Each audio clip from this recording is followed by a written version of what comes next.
Picture this. You recently been hired at your dream job and hope to make a good impression. Everything is going well, or so you think, when you get called into your boss's office for an email you sent them answering some basic questions. They berate you for this very unprofessional email that is full of errors across its entirety from no subject line to being informal. You thought the email was okay, but obviously it is not.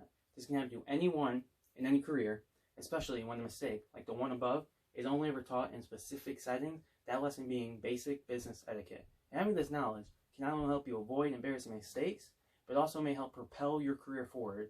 As a current business major who has taken a number of business classes, many of which teaching some aspect of business etiquette, I have some basic knowledge on some of these aspects. Therefore, today, I will be informing you on one such aspect, that being email etiquette, more specifically how to format a basic business email. This being 3 easy steps: pre-writing, drafting, and revising. The first step when it comes to business email etiquette might not seem all too important, but without it, you are doomed before ever writing, and that is the pre-writing process. The first part of the pre-writing process is to take the time to understand the point of email. Is it simply to answer some basic questions? Do you have questions yourself? Are you trying to persuade, inform, or motivate? It could be for a number of reasons for why you are writing, but once you understand the reason, the rest of the email will come with ease. Knowing the reason will help you avoid problems like being too broad or narrow with the subject matter. After you know the reason of the email, you want to learn who the email is going to. This will help you tailor the email for that specific person so you are not to waste any time with that person. And can add things that may interest them because people want to know what is in it for them. After you know who you are writing to, you can begin tailoring the message for that specific person or group. Again, you want to show why the information is important to them. Specifically, the last thing they want would be to read something that doesn't affect them. So make sure the message is tailored to them. Once you have completed all the steps in the pre-writing process, it is time to begin the actual creation of the email. The second step in creating email that meets the qualities of business etiquette is the drafting process. However, while this is the part where you will end up creating the email, you first need to do some more information gathering. We need evidence, data, and other relevant information to help support the email. This information will help you show to see why you are correct and where you are coming from. This information can come from a number of sources, whether it be simply talking to a coworker, looking through your company files, or using the internet or database. And even that sometimes it can involve conducting your own experiment. Also, make sure that information is credible and relevant. You do not want to use bad information. This would just ruin the email and make you look unprofessional. After you have the data and information you need, we move on to organizing everything we have so far. Before you begin to write, you want to take the time to organize everything you have. Group together similar things, making it easier to find them, and use it in the correct places in the email. Also, place information in ways that make sense, whether it be most important first, or simply a way that helps the reader understand better. This way it is more comprehensible and helps the reader understand your viewpoint. Again, it can also help not waste time, which is ever so important in the business setting.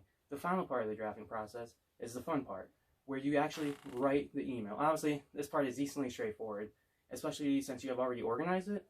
You want to use proper grammar, spelling, like any writing. Make sure you avoid common grammatical errors, like run-ons, not properly combining two clauses, and so on. Also avoid being overly wordy. It will make it more readable and time-sensitive. Following all the parts of the drafting process will ensure that the first draft of your email looks and reads professionally. However, even though you have actually written a copy of the email, there is still one more step before hitting send, and that is revision. The third and last step before the email is all good to go is the revising step. This is a step where you should spend the most time, because here you will make sure the email is credible and not confusing. The first part of the revising is you make sure the email is more readable. We want to be concise as possible, so avoid unnecessary expressions and phrases. If it can be said in less words, then do it. The less words while still keeping the correct meaning, the better.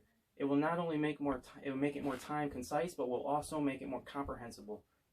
It also is important to make sure you keep the email formal. Don't use slang words or cliches in your email just to shorten it. They are hard to understand and are simply unprofessional. After you have polished the readability, you then want to proofread the whole email. Here, you will be checking for errors throughout the entire email. The errors you're looking for are any spelling, grammatical, punctuation, and formatting. Make sure all words are spelled correct and have the correct meaning. Also, see if any grammar mechanics are not correct. Your computer will help you with both of these, but remember that it can make mistakes, so don't totally rely on it. Also check to see if the punctuation is in the right place and that you use it correctly. The formatting part is the easiest part of the proofreading because we simply want to make sure it looks good, as in, are the paragraphs indented, the amount of white space, And once you have proofread and fixed the mistakes, do it once more just to be safe. The last part of the revision process is to look at the email from the reader's shoes. Would they understand it? How does it affect them? Answering questions like these will make sure the email is well received. The 3 points I have just covered are key when it comes to making a business email that meets the requirements of business etiquette. To end, I will review them for you. You are most likely to be successful at business email etiquette if you follow the 3 basic steps. Take time to gather information and think before jumping into writing. Organize all information and then begin to write the email. And make all the necessary revisions to the email once you proofread it. With the job market being ever so competitive and coworkers always trying to show their importance over others, you cannot afford to make mistakes when it comes to aspects of the job. You will do almost every single day, like sending an email with proper business etiquette. But the following 3 points I have covered will help you stand out in the way you want to.